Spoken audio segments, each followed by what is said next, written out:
Thank you, Debbie.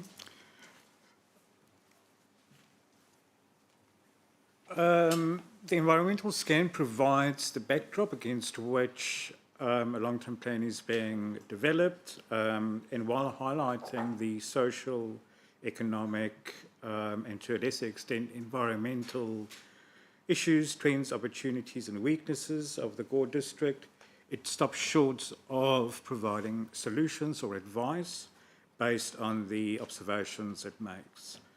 As such, it is intended to inform councillors' strategic decision-making regarding solutions for the issues identified during the scan. A few caveats before we start looking at the key findings. We have used the latest publicly available information where possible. However, for some of the indicators, we have to rely on the Census 2023 data, but where possible, we will update this information prior to publication of the LTP. It's also worth noting that as part of the Local Government Systems Improvement Amendment Bill, the government has signalled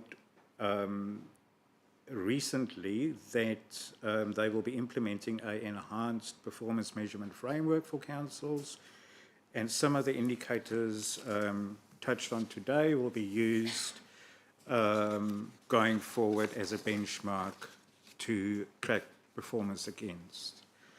On to the key findings. These are just a few of the key findings captured in the report. On a side note, if you pressed for time to actually go through the full report, I have gone through and highlighted key observations, so you can just scan through and you will basically get the gist of the report as captured in the summaries. In terms of our population, the scan identified the following trends. We have an estimated population size of about 13,000 people. That was in June 2025.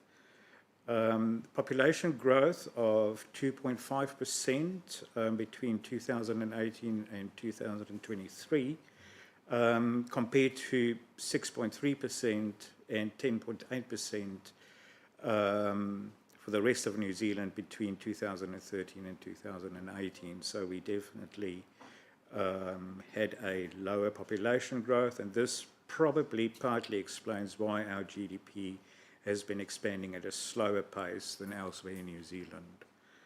Our population is older, with a median age of 43 compared to 38 elsewhere in New Zealand.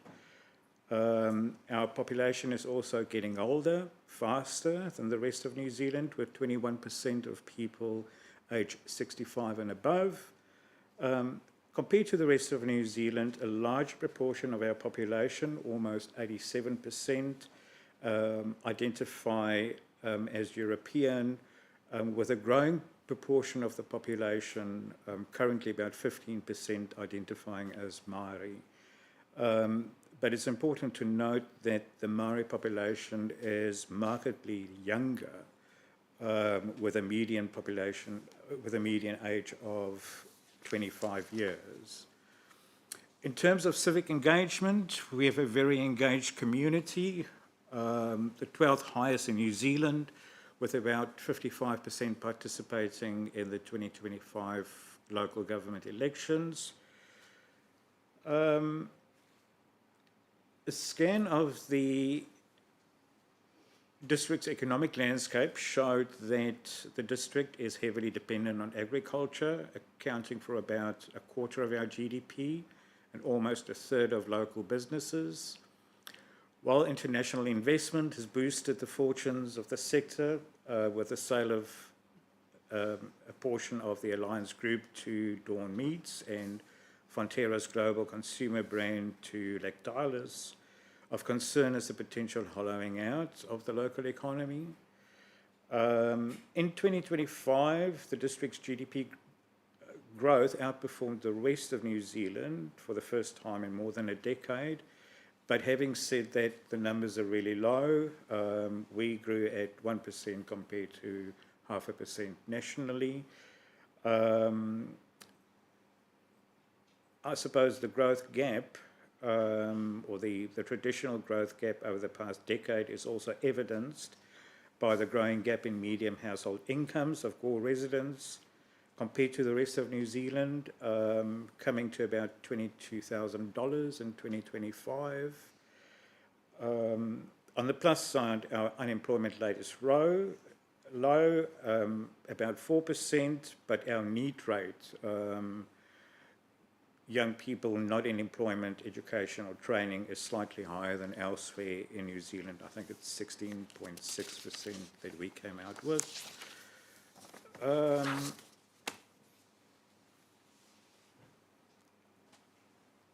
In terms of housing and social well-being, housing affordability is probably one of our strongest selling points compared to the rest of New Zealand. Apart from having fairly limited types of homes in our housing stock, we have an above average proportion of three-bedroom homes, and a below average proportion on either side of that. The average house value in Gore is 3.7 times household income compared to 7.7 times elsewhere in New Zealand. Consequently, home ownership is high compared to the rest of New Zealand, 75% here compared to 66% elsewhere. Rental cost, however, as a proportion of median household income, has been creeping up and is fairly close to what is being paid elsewhere in New Zealand. In terms of overall social well-being, the district is, however, characterised by two distinct groups. The New Zealand Index of Socioeconomic Deprivation, which considers basically communication, income, employment, qualifications, home ownership, support, living space, and dwelling conditions, have found that while the district has an average decile rating of 5.7, which is just above the middle point of 5.0, and it probably places us slightly towards the deprived end of the scale, more than a quarter of the population falls within decile 1, 2, 3, which basically means they're fairly affluent, but a third falls in deciles 8 to 10, which is highly deprived. The district could therefore be described as a tale of two cities, with a significant proportion of the community facing very different social outcomes. Yet the district experienced 24% less crime compared to the national average. Crime levels in 25-26 were fairly stable, with a notable decrease in sexual offences. Then turning to environment and infrastructure, and yes, while we do have some focus on the environmental indicators, Environment Southland also has a large role to play in that.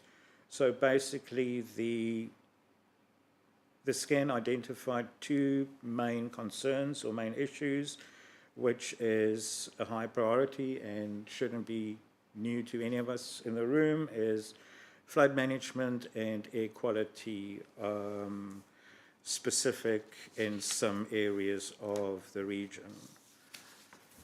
To summarize, we've got an aging population that would necessitate a critical evaluation of whether our current infrastructure and services, specifically housing, transport, health-related amenities, is fit for purpose and capable of meeting future demand.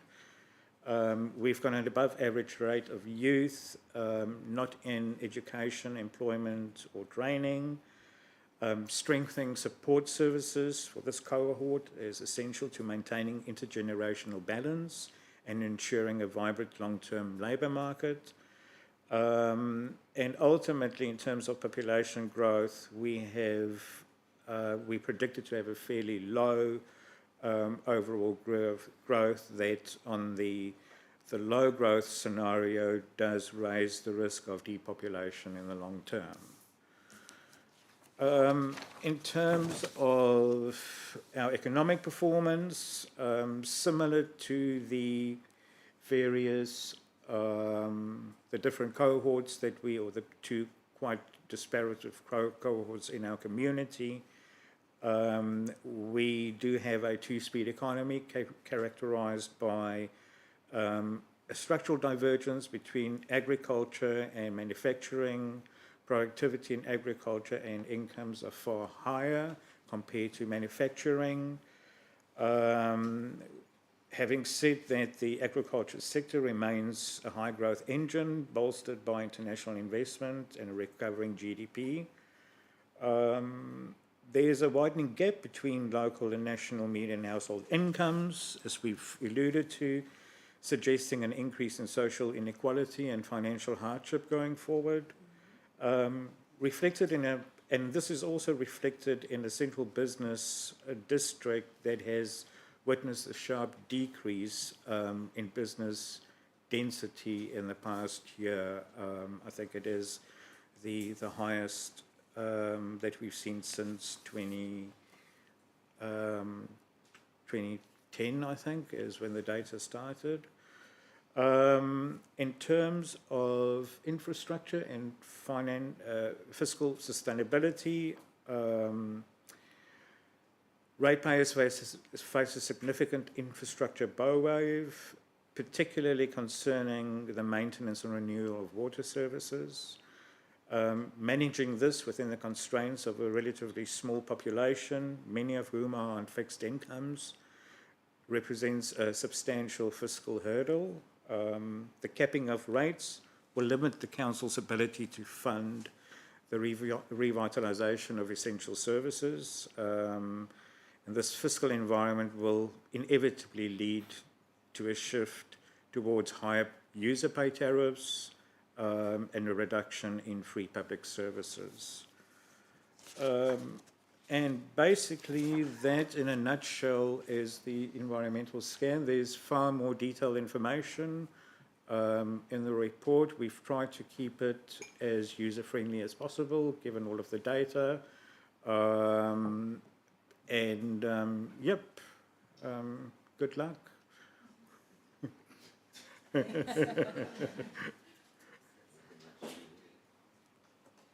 Just any questions for Daniel while I'm just setting up the next?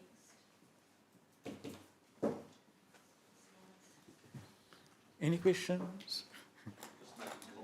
Yes, please. Much as business as usual. It's heard the same stuff for the last 50 years. You've been on the council too long, sir. Yeah,